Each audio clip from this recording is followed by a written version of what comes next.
नमस्कार दोस्तों, स्वागत है आप सभी को सनबी क्लासेस पे। लुसेंट वस्तुनिष्ठ समान ज्ञान के प्रश्न हम लोग देख रहे हैं, जिसमें भारतीय इतिहास के पहला चैप्टर देख चुके हैं। आज देखेंगे दूसरा चैप्टर, ऐतिहासिक स्रोत। पूरे लुसेंट ऑब्जेक्टिव को 1 महीने में ख़त्म कर दिया जाएगा। आप हमारे साथ बने रहिए। अगर नए हैं तो सब्सक्राइब जरूर कर लीजिए। अगर इस बुक को आप ख़त्म कर लेते हैं 1 महीना में, तो आने वाले किसी भी एग्जाम में काफ़ी हेल्पफुल होगा। तो आइए शुरू करते हैं पहले प्रश्न से। बीते हुए युगों की घटनाओं के संबंध में जानकारी देने वाले स्रोतों को कहा जाता है? क्या कहा जाता है? और इसका सही आंसर हो जाएगा ऑप्शन ए, ऐतिहासिक स्रोत। नेक्स्ट प्रश्न है कि निम्नलिखित में से कौन सा कथन सही है? बताना है कि इनमें से कौन सा कथन सही है। तो साहित्यिक स्रोत की तुलना में पुरातात्विक स्रोत अधिक प्रमाणित होते हैं। ये बिल्कुल सही है, ऑप्शन ए सही है। साहित्यिक स्रोत तो कुछ कुछ मनगढ़ंत भी रहता है, जबकि पुरातात्विक स्रोत अधिक प्रमाणित होता है। नेक्स्ट प्रश्न है कि किस वेद में प्राचीन वैदिक युग की संस्कृति के बारे में सूचना दी गई है? और इसका आंसर हो जाएगा ऑप्शन ए, ऋग्वेद में प्राचीन वैदिक युग की संस्कृति के बारे में सूचना दी गई है ऋग्वेद में। अगला प्रश्न है कि निम्नलिखित में से कौन सा ग्रंथ श्रुति ग्रंथ के अंग नहीं माना जाता है? सही आंसर हो जाएगा ऑप्शन डी, पुराण। निम्नलिखित में से कौन सा ग्रंथ यह दावा करता है कि जो उस ग्रंथ में है वह विश्व में है, और जो उस ग्रंथ में नहीं है वह विश्व में अलभ्य है? और इसका सही आंसर हो जाएगा ऑप्शन डी, महाभारत के बारे में वर्णन किया गया है। नेक्स्ट है त्रिपिटक धर्म ग्रंथ है, और इसका आंसर हो जाएगा ऑप्शन बी, बौद्धों का। त्रिपिटक जो धर्म ग्रंथ है वो बौद्धों का है। जातक किसका ग्रंथ है? और इसका आंसर हो जाएगा ऑप्शन सी, बौद्ध का। जातक त्रिपिटक किसका है? तो बौद्ध का। अगला है मिलिंद हो, जो मिलिंद के प्रश्नों राजा मिलिंद और किस बौद्ध भिक्षु के मध्य संवाद के रूप में वर्णन किया गया है? इसका आंसर हो जाएगा ऑप्शन ए, नागसेन का। निम्नलिखित में किसकी तुलना मैकियावेली के प्रिंस से की जा सकती है? आंसर हो जाएगा ऑप्शन बी, कौटिल्य का अर्थशास्त्र से। कौटिल्य के अर्थशास्त्र में किस पहलू का प्रकाश डाला गया है? आंसर हो जाएगा ऑप्शन बी, राजनीतिक नीतियां का। अगला प्रश्न जो है वो है कि कलहन की पुस्तक का नाम क्या है? आंसर हो जाएगा ऑप्शन डी, राजतरंगिणी। राजतरंगिणी किसका लिखा हुआ है? तो कलहन के द्वारा। अष्टाध्यायी किसके द्वारा लिखी गई है? और इसका जवाब हो जाएगा ऑप्शन बी, पाणिनि के द्वारा। महाभाष्य के रचनाकार कौन है? सही आंसर हो जाएगा ऑप्शन बी, पतंजलि। कालिदास द्वारा रचित मालविका अग्निमित्र नाटक का नायक कौन सा है? और इसका आंसर हो जाएगा ऑप्शन सी, कौन? गौतमीपुत्र सतकर्णी।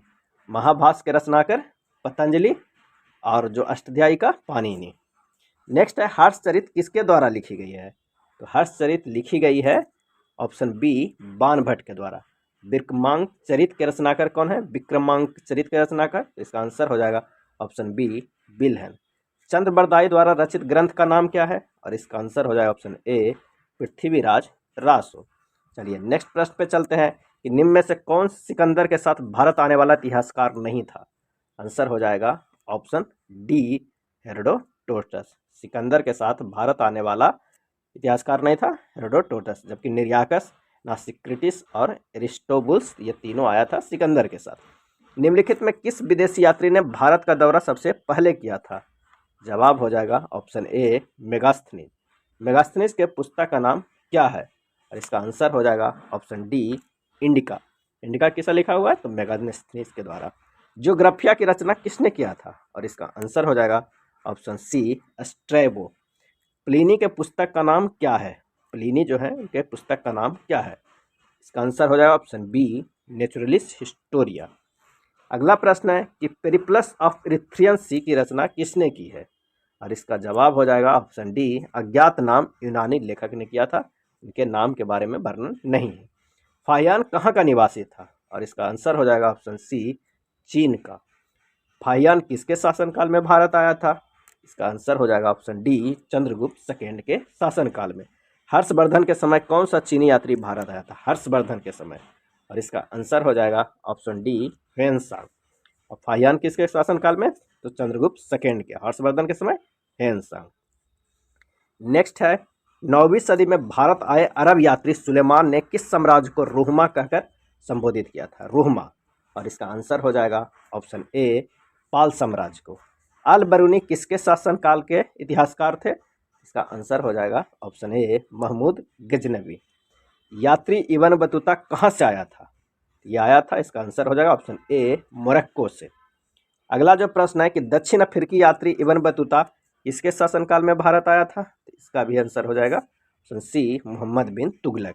मोहम्मद बिन तुगलक के शासनकाल के समय भारत यात्रा पे आया था इब्न बतूता, और कहाँ के था, मोरक्को के था। नेक्स्ट है फारस के सुल्तान मिर्जा शाहरुख के राजदूत अब्दुल रज्जाक 1443 से 44 ईस्वी ने किस विजयनगर सम्राट के शासनकाल में विजयनगर की यात्रा की। जवाब हो जाएगा ऑप्शन बी, देवराय सेकेंड के समय। भारतीय पुरातत्व सर्वेक्षण की स्थापना कब हुई थी, आंसर हो जाएगा ऑप्शन डी, 1861 ईस्वी में। भारतीय पुरातत्व का जनक किसे कहा जाता है, और इसका आंसर हो जाएगा ऑप्शन ए, अलेक्जेंडर कनिंघम को जनक कहा जाता है, और इसकी स्थापना हुआ था 1861 ईस्वी में। नेक्स्ट है निम्नलिखित विद्वानों में हड़प्पा सभ्यता का सर्वप्रथम खोजकर्ता कौन थे, आंसर हो जाएगा ऑप्शन डी, दयाराम साहनी। हड़प्पा सभ्यता की खोज किस वर्ष हुई थी, आंसर हो जाएगा ऑप्शन बी, 1921 ईस्वी में। हड़प्पा सभ्यता की खोज 1921 ईस्वी में हुई थी। अगले प्रश्न पे चलते हैं कि सिंधु घाटी सभ्यता की खोज निकालने में जिन दो भारतीयों का नाम जुड़ा है वो कौन कौन है, इसका जवाब हो जाएगा दयाराम साहनी एवं राखलदास बनर्जी। नेक्स्ट है हड़प्पा और मोहनजोदड़ो की पुरातत्विक खुदाई के प्रभारी थे, सही आंसर हो जाएगा option B, sir John Marshall थे।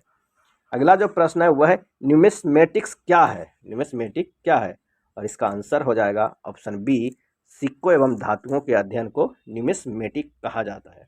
एशिया माइनर स्थित बोगाज पोई का महत्व इसलिए है, क्या है महत्व, तो इसका आंसर हो जाएगा वहाँ से जो अभिलेख प्राप्त हुए हैं उनमें 4 वैदिक देवताओं इंद्र, वरुण, मित्र एवं नासत्य का उल्लेख मिलता है। अशोक के शिलालेखों को पढ़ने वाला प्रथम अंग्रेज कौन था, और इसका सही आंसर हो जाएगा option D, James Prinsep. Ashok के शिलालेख को पढ़ने वाला प्रथम अंग्रेज जेम्स प्रिंसेप। याद कर सकते हैं, अशोक प्रिंस था एक, और जेम्स भी प्रिंस है, तो जेम्स प्रिंसेप। नेक्स्ट है अशोक के अधिकांश अभिलेख किस भाषा में और किस लिपि में है, और इसका आंसर हो जाएगा ऑप्शन ए, प्राकृतिक भाषा में है और ब्राह्मी लिपि में लिखा गया है। अशोक के अधिकांश अभिलेख प्राकृतिक भाषा में है और ब्राह्मी लिपि में लिखा गया है।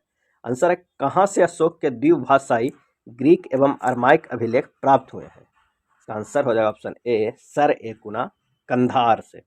अशोक के मनसेहरा पाकिस्तान एवं शहबाजगढ़ी पाकिस्तान से प्राप्त शिलालेखों में किस लिपि का प्रयोग किया गया है, जवाब होगा ऑप्शन ए, खरोष्टी लिपि का प्रयोग किया गया है। प्राचीन भारत में कौन सी एक लिपि दाईं से बाईं ओर लिखी जाती है, हम लोग जो लिखते हैं वो बाईं से दाईं ओर लिखते हैं, इस दर से लिखते हैं, जबकि दाईं से बाईं ओर कौन सी लिपि लिखी जाती है, और इसका आंसर हो जाएगा ऑप्शन डी, खरोष्टी लिपि। हेलियोडोरस का बेस नगर अभिलेख संदर्भित है, हेलियोडोरस का बेस नगर अभिलेख संदर्भित है, किससे संदर्भित है, ये देखते हैं केवल वासुदेव से। निम्नलिखित में कौन सा अभिलेख कलिंग नरेश खारवेल से संबंधित है, आंसर हो जाएगा ऑप्शन ए, हाथी गुफा। सर्वप्रथम भारत में विशुद्ध संस्कृत भाषा में लंबा अभिलेख किस राजा द्वारा जारी किया गया था, विशुद्ध संस्कृत भाषा में, और इसका आंसर हो जाएगा ऑप्शन बी, शक क्षत्रप रुद्रदमन द्वारा जारी किया था। पूरी तरह संस्कृत भाषा में लिखा गया लंबा अभिलेख। नेक्स्ट है काव्य शैली का प्राचीनतम नमूना किसके अभिलेख से मिलता है, और इसका आंसर हो जाएगा ऑप्शन ए, रुद्रदमन के। निम्नलिखित में किस अभिलेख में चंद्रगुप्त मौर्य और अशोक दोनों का उल्लेख किया गया है, आंसर हो जाएगा ऑप्शन बी, महाक्षत्रप रुद्रदमन का जूनागढ़ अभिलेख, जिसमें चंद्रगुप्त मौर्य और अशोक दोनों का उल्लेख किया गया, महाक्षत्रप रुद्रदमन का जूनागढ़ अभिलेख। अगला प्रश्न है कि समुद्रगुप्त की सैनिक उपलब्धियां का वर्णन उसके किस अभिलेख में उपलब्ध है, और इसका आंसर हो जाएगा ऑप्शन डी, प्रयाग के। प्रयाग प्रशस्ति अभिलेख का लेखक हरिसेन किस शासक का दरबारी कवि था, आंसर हो जाएगा ऑप्शन ए, समुद्रगुप्त के दरबारी कवि था कौन, हरिसेन। मेहरौली जो दिल्ली में स्थित है, लौह स्तंभ का निर्माण किस सदी में हुआ था, आंसर हो जाएगा ऑप्शन सी, चतुर्थ सदी में हुआ था। अगला प्रश्न है कि दिल्ली के मेहरौली में कुब्बत उल इस्लाम मस्जिद के प्रांगण में स्थित प्रसिद्ध लौह स्तंभ किसकी कीर्ति में है, इसकी स्मृति में है, आंसर हो जाएगा ऑप्शन बी, चंद्र के स्मृति में है। अगला प्रश्न है कि सती प्रथा का पहला पुरातात्विक उल्लेख कहाँ मिलता है, इसका आंसर हो जाएगा ऑप्शन सी, एरन अभिलेख से। एरन अभिलेख का संबंध किस शासक से है, सही आंसर हो जाएगा ऑप्शन डी, भानुगुप्त से। ऐहोल प्रशस्ति की रचयिता रवि कीर्ति किस चालुक्य शासक का दरबारी कवि था, सही आंसर हो जाएगा ऑप्शन बी, पुलकेशिन सेकेंड। चलिए नेक्स्ट प्रश्न पे चलते हैं, देखते हैं हर्ष एवं पुलकेशिन सेकेंड के मध्य हुए संघर्ष की जानकारी कहाँ से मिलती है? आंसर हो जाएगा ऑप्शन ए ऐहोल अभिलेख से। ऐहोल प्रशस्ति के रचयिता रवि कीर्ति किस चालुक्य शासक के थे? तो पुलकेशिन सेकेंड के। और पुलकेशिन एवं हर्ष के मध्य जो लड़ाई हुआ था उसका वर्णन भी मिलता है ऐहोल अभिलेख में। अगला प्रश्न है कि कवि कालिदास के नाम का उल्लेख किस लेख में हुआ है? आंसर हो जाएगा ऑप्शन बी ऐहोल के उत्कीर्ण लेख में। अभिलेखों को ऐतिहासिक प्राक्तन के साथ प्रारंभ करने की परंपरा का सूत्रपात किसने किया था? आंसर हो जाएगा ऑप्शन बी राजराजा प्रथम ने।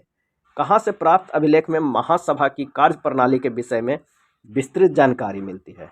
आंसर हो जाएगा ऑप्शन ए उत्तर मेरूर। अगला प्रश्न है कि भारत में सिक्कों का प्रचलन कब आरंभ हुआ था? इसका आंसर हो जाएगा ऑप्शन ए 600 ईस्वी में आरंभ हुआ था।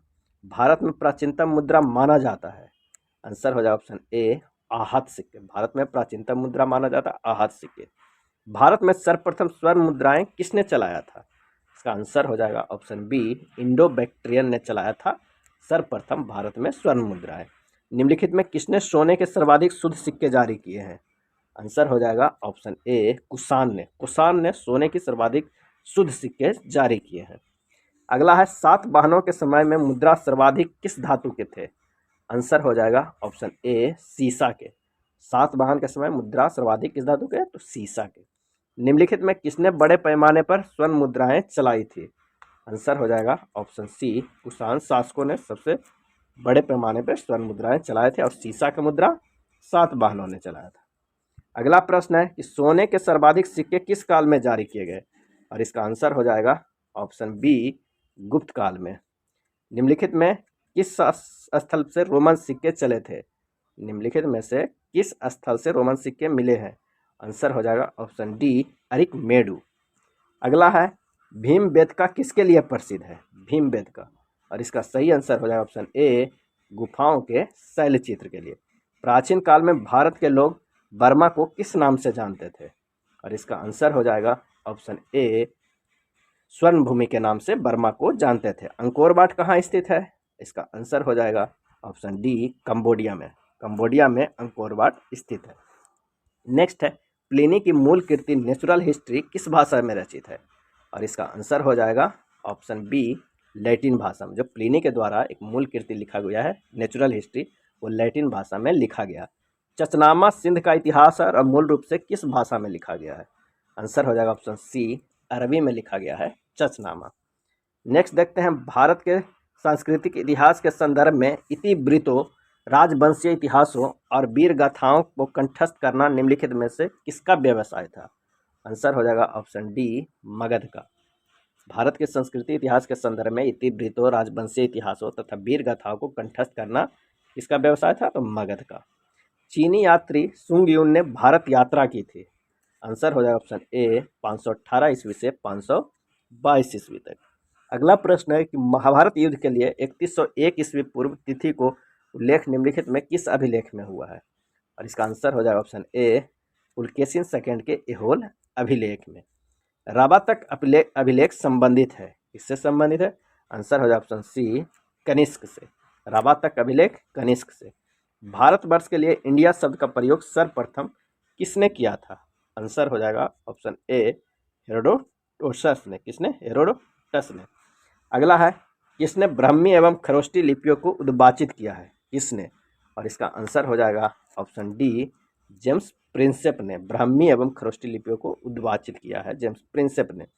निम्नलिखित में से प्राचीन भारत की कौन सी लिपि दाहिने से बाईं ओर लिखी जाती है? और इसका आंसर हो जाएगा ऑप्शन सी खरोष्टी लिपि। ये था लुसेंट ऑब्जेक्टिव सामान्य ज्ञान में दिए गए हिस्ट्री के दूसरा चैप्टर। अगर वीडियो अच्छा लगा हो प्लीज़ लाइक एंड शेयर कीजिएगा। धन्यवाद।